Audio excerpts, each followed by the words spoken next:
Hello guys नुआ blog रे फिर से वेलकम। बर्तमान में घर टू बाहरी देखा मुई प्रोग्राम केनता काଣା केनता सामान लोड हवा काଣା बहुत दिन के मुई प्रोग्राम टे जोछे एटा पुजारीगुड़ा बोली कर सन पुजारीगुड़ा देखा मी चलो। A few moments later. बर्तमान में मालिक घर पे पहुंची दीजिए देखो तो एंट्री कर पुरु कुकुटे रही जो खूब डर लागछ मके पूरा फोन तो रखो भाई और काम करो चलो टेक्नोलॉजी काम करते बहुत बढ़िया लगुच मके बहुत दिन के प्रोग्राम है।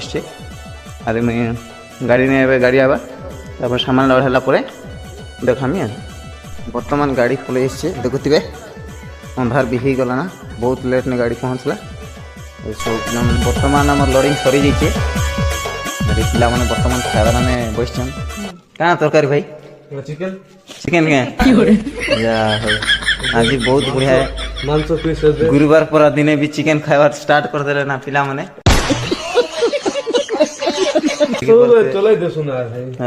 बहुत बढ़िया।